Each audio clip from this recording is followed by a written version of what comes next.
एक बहुत ही मशहूर फिलोसोफर रूसो अपनी आत्मकथा में लिखते हैं कि जीवन में दो ही सुख हैं, पहला भरा हुआ बैंक अकाउंट और दूसरा मजबूत डाइजेस्टिव सिस्टम यानी कि मजबूत पाचन तंत्र।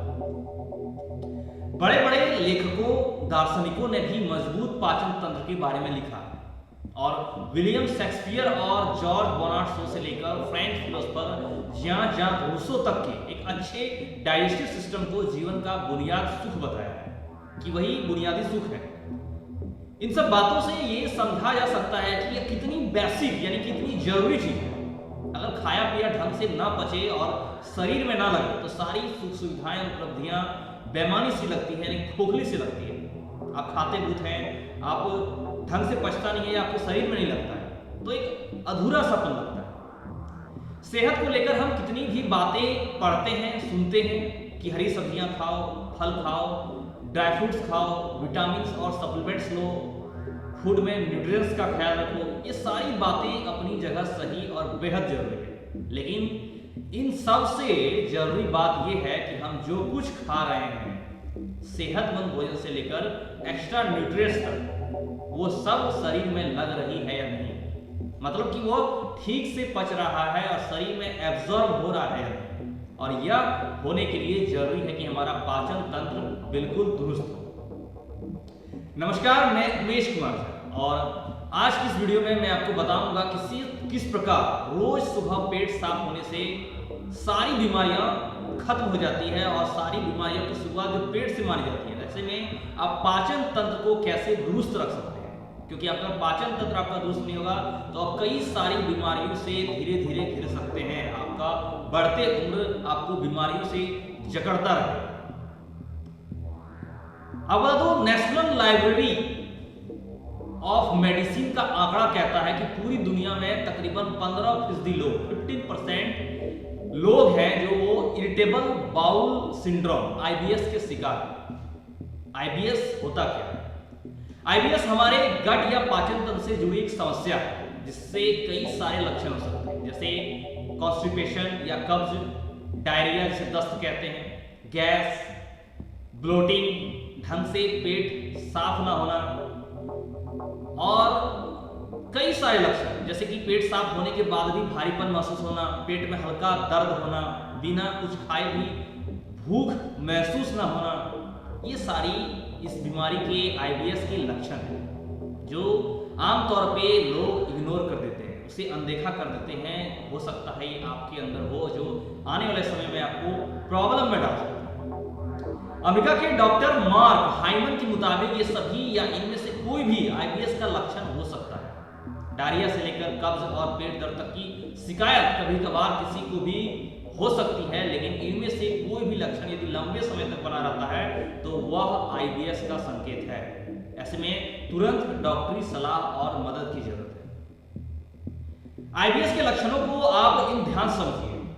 कॉन्स्टिपेशन जब कब्ज होता है आपको पेट में, दस्त होता है आपको, आप जब बाथरूम जाते हैं दस्त होता है, डायरिया होता है, पेट साफ नहीं होता है आपका, शौच के बाद भी आपको भूख लगता है या कभी कभी आपको बिना खाए भी पेट भरा लगता है, आप खाए नहीं लगते दिन भर फिर भी आपको भूख नहीं लगता है, पेट में गैस बनता है, लोअर एडोमिन में दर्द होता है, पेट के निचले हिस्से में इसको बोलते हैं दर्द, नीचे पेट के नीचे हिस्से में अगर दर्द होता है, ब्लोटिंग होता है, ये सारी चीजें इसके लक्षण है। अगर ये आपको लगातार हो रही है, बार बार हो रही है, तो आप जरूर अपने डॉक्टर किसी भी डॉक्टर से जाके इसकी सलाह लें, क्योंकि ये आपको पेट की बड़ी बीमारी का सिंड्रोम है जिसे आपको आने में तकलीफ दे सकता है। इरिटेबल बाउल सिंड्रोम होता क्यों? ये सवाल आपके मन में होता होगा। ये तो आम बात है, तो ये क्यों होगा? दरअसल डॉक्टर और वैज्ञानिक आईबीएस का ठीक ठाक कोई कारण नहीं बताते। ये बहुत सारे कारणों से हो सकता है। डॉक्टर मार्क हाइमन के मुताबिक आईबीएस बेसिकली हमारे दिमाग और पेट के आपसी तालमेल को बिगड़ जाना होता है, और आपसी तालमेल जब दिमाग और पेट का बिगड़ जाता है तब ये होता है। वहीं ये तालमेल लाइफस्टाइल, खान पान की गलत आदतों, इन्वायरमेंट, टॉक्सिन से होकर चाइल्डहुड ट्रॉमा तक किसी भी कारण से बिगड़ सकता है। ये किसी भी कारण हो सकते हैं जो आपका पेट के आपसी तालमेल बिगड़ जाता है, आपके बेसिकली दिमाग से जब पेट का तालमेल बिगड़ जाता है तो ये सिम्टम्स हो सकते हैं। आईबीएस को पूरी तरह डेडिकेटेड साइट एगोस्टिव्स.org के मुताबिक आईबीएस स्ट्रेस के कारण नहीं होता। इसमें साफ लिखा है, लेकिन लंबे समय तक बना रहने वाला स्ट्रेस आईबीएस के लक्षणों को बढ़ा सकता है। ध्यान समझिएगा, आईबीएस स्ट्रेस के कारण नहीं होता, लेकिन अगर आपको लंबे समय तक स्ट्रेस है तो इससे लक्षण हो सकते हैं कि आपको आईबीएस हो जाए। साथ ही लंबे समय तक आईबीएस के शिकार लोग स्ट्रेस, एंजाइटी, डिप्रेशन और क्रॉनिक फंटिंग सिंड्रोम का शिकार हो सकते हैं। आपको आईबीएस जब होते हैं, आईबीएस जो होते हैं उसके लक्षण ये क्यों होता है, शरीर में किस प्रकार से काम करता है उसको बता दूं। जब बड़ी आंत में गट बैक्टीरिया की कमी होती है, गुड गट बैक्टीरिया का वहां न होना जहां उसकी जरूरत है, ये इसके एक लक्षण है, तब होती है। जब छोटी आंत में खराब बैक्टीरिया का पनपना हो जाता है, यानी कि गट बैक्टीरिया बड़ी आंत की जगह छोटी आंत में बढ़ने लगते हैं, तब ये होते हैं। Visceral hyper sensitivity, gastrointestinal GI tract nervous का ओवर सेंसिटिव होना, फूड इंटॉलरेंस, कुछ खास तरह के खाद्य पदार्थों के प्रति एलर्जी होना, सीवियर इन्फेक्शन, पेट में बैक्टीरियल इन्फेक्शन होना, और चाइल्डहुड स्ट्रेस, बचपन में मेंटल, फिजिकल और सेक्सुअल अब्यूज का शिकार लोगों को आईबीएस की शिकायत ज्यादा होती है। ये आंकड़ा, ये सोर्स, ये जानकारी मैं नहीं बोल रहा, ये civilandisclinic.org द्वारा ये आंकड़ा जारी किया गया, डॉक्टर द्वारा ये प्रिस्क्राइब किया गया, ये सारे लक्षण बताए गए, जो कि ध्यान देने की बात है, गंभीर बात है, गंभीर विषय है। अब तो जब छोटी और बड़ी आंत का आपसी तालमेल बिगड़ जाता है, तब एक अलग बात हो जाती है। इस संदर्भ में जब डॉक्टर मार्क हाइमन कहते हैं कि हमारे गट में सबसे ज्यादा हेल्दी और भोजन को पचाने में मददगार बैक्टीरिया यानी माइक्रोबायोम्स बड़ी आंत में होते हैं, और अगर इन्हीं आंतरिक बदलावों के चलते ये संतुलन बिगड़ जाए, यानी बड़ी आंत के माइक्रोबायोम कम होने लगे और छोटी आंत में इनकी संख्या बढ़ने लगे, तो भोजन को पचाने में शामिल गट के आंतरिक हिस्सों का आपसी तालमेल बिगड़ने लगता है, और गट में कई इस तरह के दबाव आते हैं और बदलाव हो सकते हैं, जैसे कि हेल्दी माइक्रोबायोम की संख्या घटना, छोटी आंतों में जीवाणुओं की संख्या बढ़ने लगना, आंत में संक्रमण पैदा होना, छोटी और बड़ी आंत का आपसी तालमेल बिगड़ना, आंतों का अति संवेदनशील होना और पेट के भीतर कैंडिडा, फंगस आदि का पैदा होना और बढ़ना, ये सारे बदलाव हो सकते हैं। डॉक्टर मार्क हाइमन के मुताबिक निम्नलिखित कई सारी चीजें जो मैंने आपको बताएं, ये तुरंत अगर होते हैं तो आपको डॉक्टर की तुरंत सलाह लेनी चाहिए। अचानक से अगर आपको बिना कारण वजन कम होने लगता है तो आपको डॉक्टर की सलाह लेनी चाहिए। रात में डायरिया यानी लूज मोशन हो आपको बार बार, तो आपको डॉक्टर की सलाह लेनी चाहिए। रेक्टल ब्लीडिंग, इंचिंग और इन्फेक्शन हो तो आपको डॉक्टर की सलाह लेनी चाहिए। एनीमिया या आयरन की कमी आपको हो तो आपको डॉक्टर की सलाह लेनी चाहिए।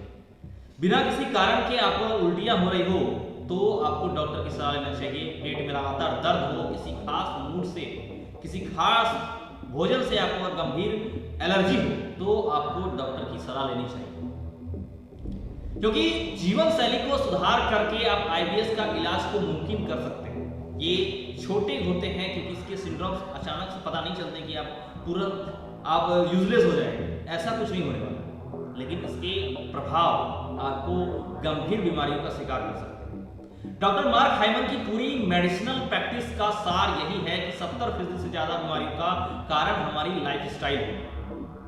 ये बड़ा आंकड़ा है, हम कैसी लाइफस्टाइल जीते हैं उसकी वजह से हमें कई सारी बीमारियों का कारण होता है, हम कई सारी बीमारियों का शिकार होते हैं। 70% बीमारियां हमको हमारे लाइफस्टाइल के कारण होती है। हमारा food, stress, work lifestyle, mental और इमोशनल हेल्थ बीमारियों के कारण और मैट्रिक्स को प्रभावित करते हैं।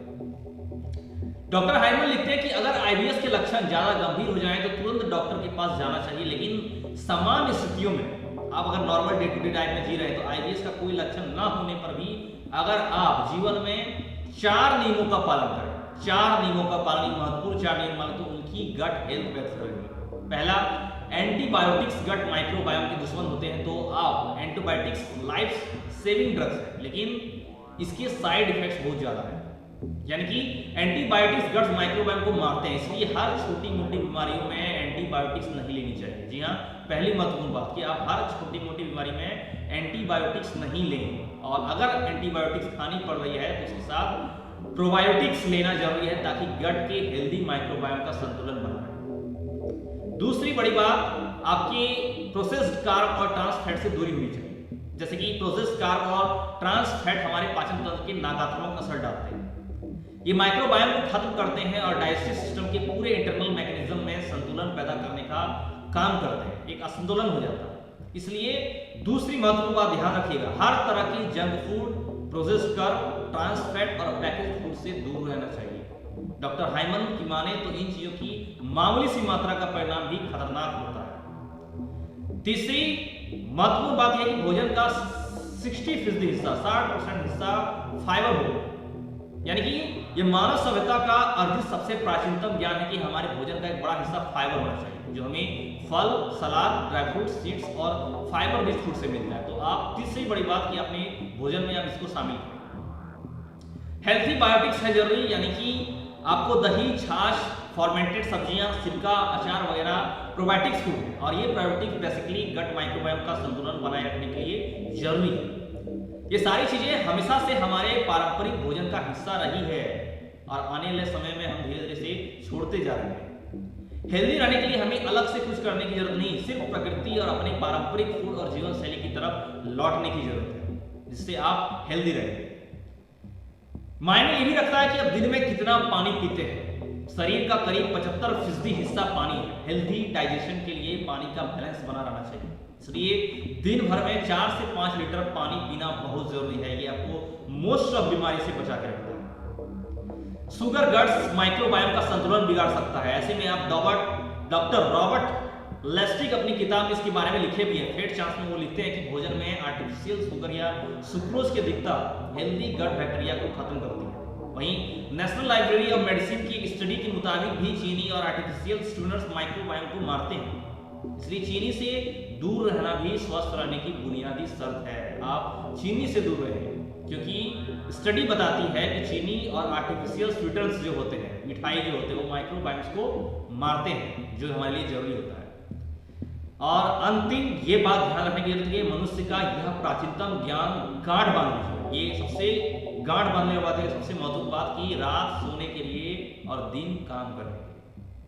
पुराने कहावतों में अपने पूर्वजों से, बड़े बुजुर्गों से आपने सुना हो कि रात सोने के लिए होता है, दिन काम करने के लिए। तो सूरज ढलने के बाद भोजन न करें, आखिरी मील 7 बजे तक निपटा लो और बॉडी क्लॉक को प्रकृति के क्लॉक के मुताबिक चलो, यानी कि आप दिन को न सोएं, रात को सोएं, दिन को काम करें और एक रूटीन प्रोसेस करें कि अपना आप सोचें रात का भोजन 7 बजे तक खा लें।